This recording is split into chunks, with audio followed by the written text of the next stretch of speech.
Today we are doing in-depth swatches and a look using the new McGrath Labs Sublime Seduction palette from her new Love collection. I already have a couple of videos up on my channel regarding this collection, so I'm going to link them down below for you guys. And I have one more to do, which is the swatch comparison video of all of these palettes and liquid shadows against the rest of the pat collection in my other collection. So that will be up tomorrow for you guys, sorry. So today is all about this little palette right here. Hopefully that sounds interesting to you. If it does, let's go ahead and do the YouTubey things. Go ahead and give this video a thumbs up, subscribe, hit that notification bell, and let's get into it. This is Sublime Seduction from the new McGrath Labs Love collection. The packaging, same as the other two palettes released in this collection, very stunning. Shades on the back, 12-month expiry, made in the USA. Let's open this little lady up. So this is Sublime Seduction. It is very warm toned.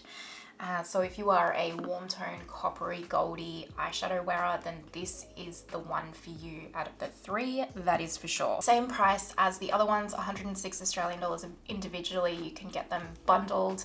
Use code LOVE10 for a discount. You know, she does discounts all the time, so keep an eye out. And it is on Selfridges and Sephora US from what I've seen so far, if you don't want to purchase from the McGrath Labs website directly. We're going to go ahead and do the arm swatches, hand swatches, and then a look. So let's get into it.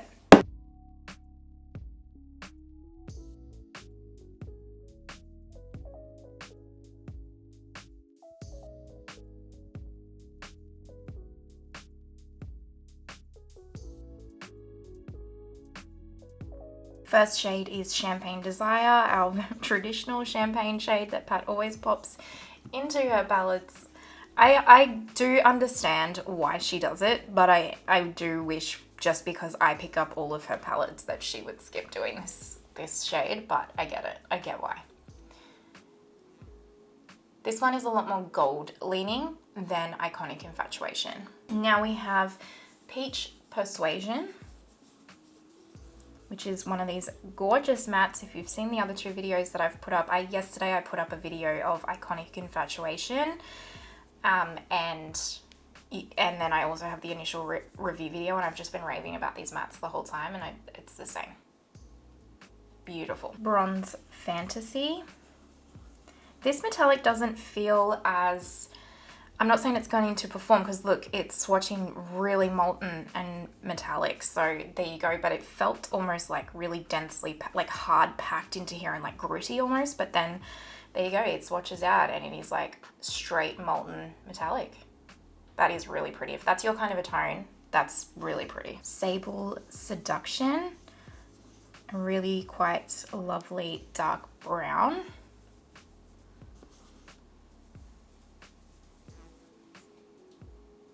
Just a core staple. We all need a dark brown, you know. Honey Luster. I like that name, Honey Luster. So your kind of gold metallic. Very molten again. I mean, that is pretty. It's just not my kind of a shade. I just don't lean towards these like warm gold tones, but that is very pretty. Lastly, we have Burning Desire.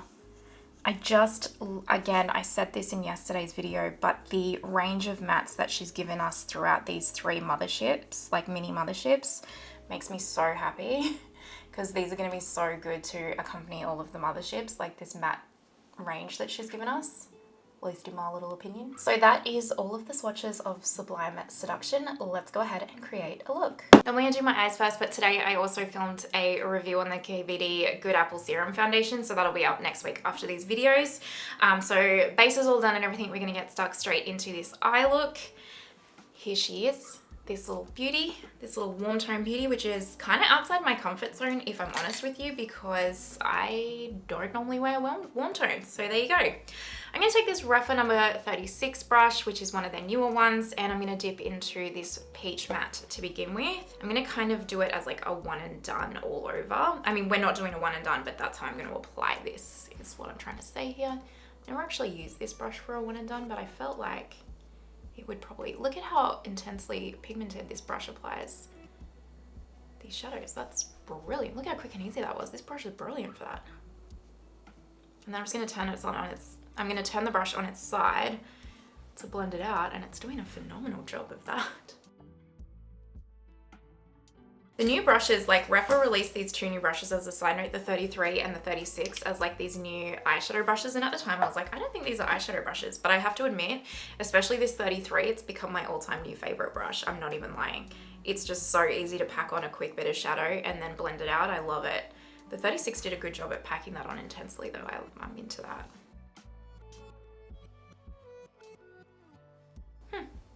Nice.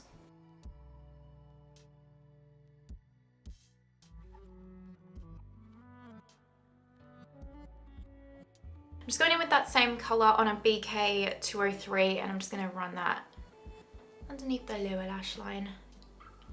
Even though I normally like to do my eyes first just for the sake of my base makeup, I do have to admit having your base makeup done and just being able to complete the eye look in one go, so easy. Honestly, you could just throw mascara on even now and some eyeliner, like some brown eyeliner, and this would be a really nice one and done, just saying. But we will keep going for the sake of science. Taking a What's Up R105 brush, let's go into this color, I think, today. This might be a little bit too same though, but we'll give it a go.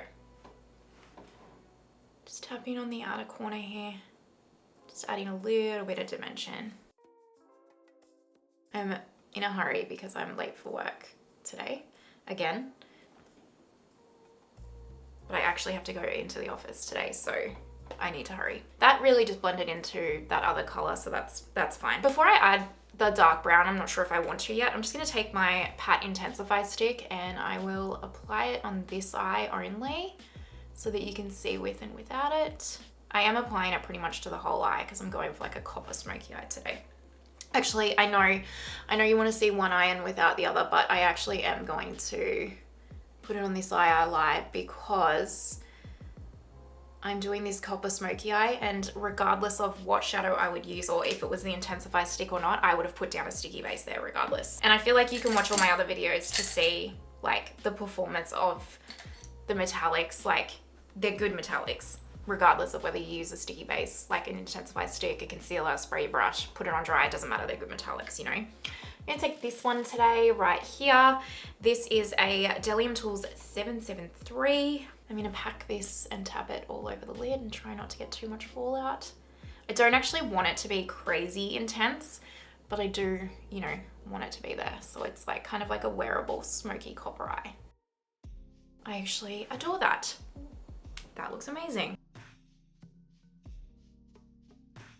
You guys, just as a side note, I have a lot of reviews coming of new makeup. I have bought that much new makeup this month because, or sorry, in the month of January, because I just loved all of the new makeup releases.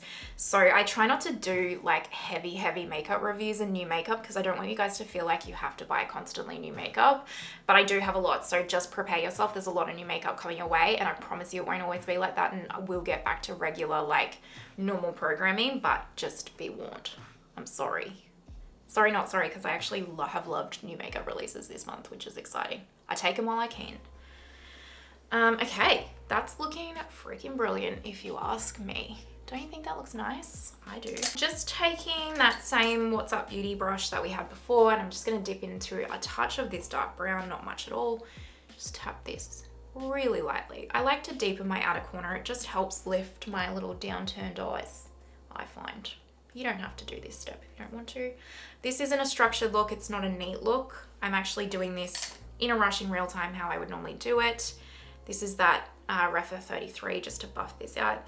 I don't find my smoky looks like this need to be structured or too neat or anything, just a little bit like smoky and blendy, right?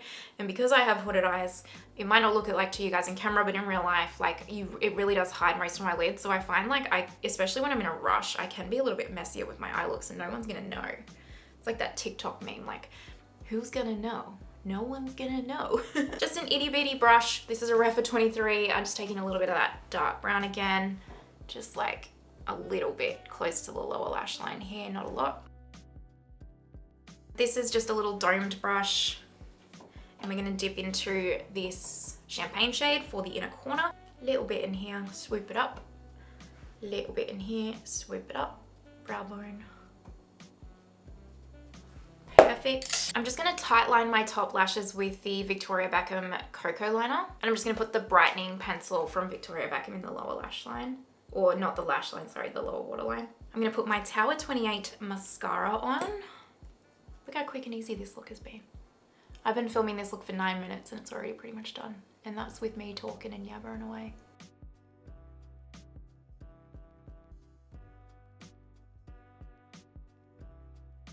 I mean, I personally think that is flawless. What do you guys think? I love it. I really like that actually, which is hilarious because this is the palette I was the least excited for out of this entire collection. Lips, I'm gonna keep it nice and easy. I'm gonna take the Tower 28 Work of Art lip liner. Just kind of like messily shaded in, that kind of thing. I love these Tower 28 lip liners as a side note. As much as I love the Tower 28 Juice Bombs, this is the shade Mix. It's like a nude one. That's become like my new favorite lip combo, shan't lie. I'm gonna go do my hair. Spoiler alert, it is gonna be a ponytail. It is so hot where I live at the moment and sticky and humid, so it needs to be up and out of my face. And then we will see the finished look, so 2 seconds. Finished look, and jokes, we did a bun, not a ponytail, just keeping you guys guessing around here, hey? I'm being sarcastic. You can tell the coffee has kicked in this morning, right? Finished look. I love it. I really actually surprisingly love this so much more. I always talk about how I never super love warm tones or gravitate towards using them, but then whenever I wear them, I'm like, oh wow, these look really good. So I'm a clown, but anyway, beautiful. It performed beautifully. I love these mattes. I've said it in every video. You guys are probably sick of hearing it, and you're gonna hear it a lot in my swatch comparison video tomorrow too. The mattes are by far the standout to me in this collection, but even these metallics, I actually saw a comment, I'm behind on comments, like responding to comments, I'm sorry you guys, this week. I will get to them over the weekend, I promise. But I did see, I read them sometimes, but I just don't have time to respond. So I don't want to acknowledge that I've read it until I can actually respond. I don't want to be like rude. But I did read one where one of you said like, even though the packaging might have, like this might not be as luxe as say the previous like mini motherships that used to be like this, and like the pan size is smaller, it is good to see that her formula has been just getting more and more improved and better. And I do agree. The formula of her shadows, and even in my swatch comparison video yesterday, like each palette that she has released, even since the Bridgerton collections, the formula has gotten better and better in my personal opinion. Like it really, really has. So regardless of like, you know, she might be, and everyone is entitled to their own opinion, you do you, but my opinion is like, at least if she is gonna like, I guess either, you know, give us not as grand packaging or give us smaller product size or keep releasing the same kind of color stories, whatever, at least the actual product itself is getting better and better and better quality. So for me, that's a huge win. I really like these palettes, you guys, I really do. I'm not going to tell you to buy them, only you can decide for yourself. Everyone's value of $1 is different. I'm just here to tell you my personal opinion. Take it with a grain of salt. I hope you enjoyed the video today. Let me know your thoughts down below. Did you pick up this palette? Are you planning to? If you're watching till this point, you're an absolute legend. I appreciate you so much. If you haven't already, pretty please give the video a thumbs up and subscribe. And I hope that you have the most amazing day wherever you are in the world, and I will see you next time. Bye.